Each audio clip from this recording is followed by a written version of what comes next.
नमस्कार दोस्तों, बायोलॉजी के कुछ वीवीआई क्वेश्चन को देखते हैं जो कि लगभग हर एक एग्जाम में पूछे जाते हैं, चाहे एसएससी हो, रेलवे हो, बिहार पुलिस हो, बिहार एसआई हो। तो चलिए बिना देरी के हम लोग क्वेश्चन नंबर फर्स्ट को देखते हैं। क्वेश्चन नंबर फर्स्ट में है कि कोशिका कोशिका की आत्महत्या की थैली किसे कहा जाता है।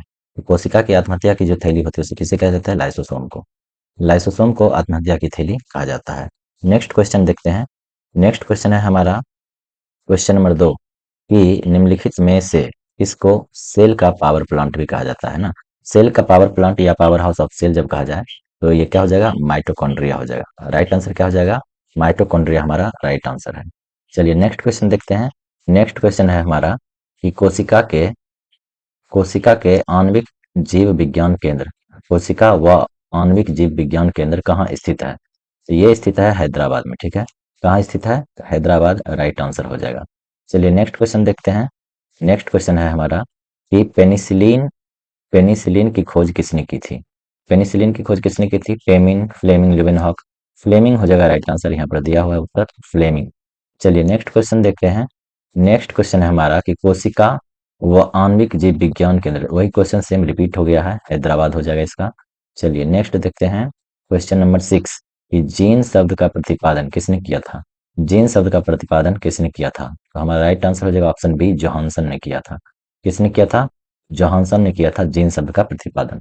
चलिए नेक्स्ट क्वेश्चन है कि फल पकाने वाला हार्मोन कौन सा होता है? फल पकाने वाला हार्मोन कौन सा होता है? इथिलीन, ऑक्सीन, जिबरेलिन या ये सभी? तो राइट आंसर क्या हो जाएगा? इथिलीन हमारा राइट आंसर हो जाएगा। चलिए नेक्स्ट क्वेश्चन है क्वेश्चन नंबर 8 कि प्रकाश संश्लेषण क्रिया में मुक्त होने वाली ऑक्सीजन कहाँ से आती है? प्रकाश संश्लेषण में जो ऑक्सीजन जब मुक्त होती है वो कहाँ से आती है?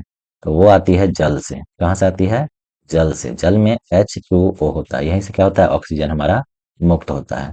चलिए नेक्स्ट क्वेश्चन है क्वेश्चन नंबर 9 है कि निम्नलिखित में कौन सी फसल मृदा को नाइट्रोजन से भरपूर कर देती है? तो भरपूर नाइट्रोजन जो मिलता है वो किसमें मिलता है? भरपूर नाइट्रोजन की जब बात करें तो कौन सी फसल में मिलेगा? भरपूर नाइट्रोजन तो मटर के फसल में मिलता है भरपूर नाइट्रोजन। ठीक है, चलिए नेक्स्ट क्वेश्चन देखते हैं। क्वेश्चन नंबर 10 कि मनुष्य के शरीर में रक्त शुद्ध करने का कार्य किस अंग द्वारा किया जाता है? तो शुद्ध रक्त हृदय द्वारा नहीं होगा, फेफड़ा के द्वारा भी नहीं हो जाएगा, ये ब्रिक हो जाएगा राइट आंसर। ब्रिक यानी कि किडनी के द्वारा। किडनी के द्वारा ही हमारा शरीर में रक्त को शुद्ध किया जाता है। चलिए नेक्स्ट क्वेश्चन देखते हैं। क्वेश्चन नंबर 11 है कि मनुष्य के हृदय का स्पंदन 1 मिनट में कितनी बार होता है? यानी कि हृदय 1 मिनट में कितनी बार धड़कता है?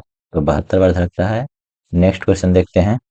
नेक्स्ट क्वेश्चन है क्वेश्चन नंबर 12 है कि किस रक्त समूह को सर्वदाता यानी यूनिवर्सल डोनर कहा जाता है? तो सर्वदाता जो कहा जाता है वो ब्लड ग्रुप ओ होता है।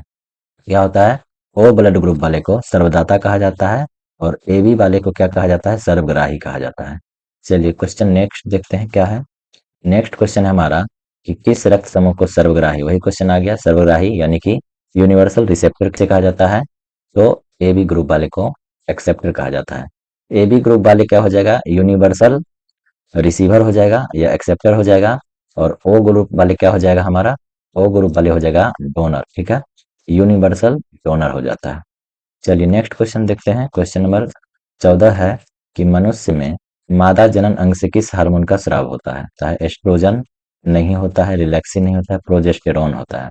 मादा जनन अंग से प्रोजेस्टेरॉन का क्या होता है? स्राव होता है। चलिए नेक्स्ट क्वेश्चन देखते हैं कि एक स्वस्थ मनुष्य का रक्तचाप कितना होता है?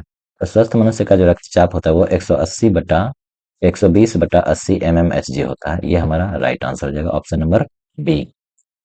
चलिए नेक्स्ट क्वेश्चन देखते हैं। नेक्स्ट है कि वायुमंडल में सामान्यतः CO2 पाया जाता है, यानी कार्बन डाइऑक्साइड की मात्रा कितनी होती है? तो 0.03% होती है कार्बन डाइऑक्साइड की मात्रा कहाँ में? वायुमंडल में। और ये 21% जो है, 21% क्या होता है? ऑक्सीजन होता है। वायुमंडल में ऑक्सीजन की मात्रा 21%। और ये 78% होता है नाइट्रोजन। वायुमंडल में नाइट्रोजन की मात्रा होता है 78%, जो कि सबसे अधिक होता है। चलिए नेक्स्ट क्वेश्चन हम लोग देखते हैं। नेक्स्ट क्वेश्चन है कि किसी पादप कोशिका और पशु कोशिका में अंतर किसकी उपस्थिति के कारण होता है? पादप कोशिका और पशु कोशिका में अंतर किसकी उपस्थिति के कारण होता है?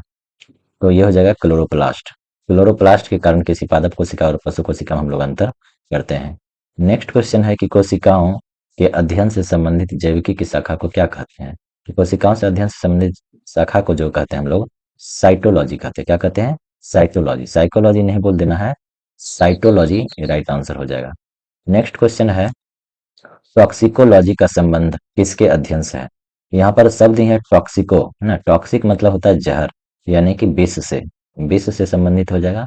चलिए नेक्स्ट क्वेश्चन है और लास्ट क्वेश्चन है हमारा कि निम्नलिखित में से इसको सेल का पावर प्लांट कहा जाता है। ये क्वेश्चन शुरू में भी पढ़े थे, ऐसा ही क्वेश्चन था, पावर हाउस ऑफ सेल। तो माइटोकॉन्ड्रिया को कहते हैं पावर हाउस ऑफ सेल कहते हैं। चलिए, अगर ये आपको सीरीज अच्छा लगा हो, हेल्पफुल लगा हो, तो वीडियो को लाइक करें और चैनल को सब्सक्राइब करें। धन्यवाद।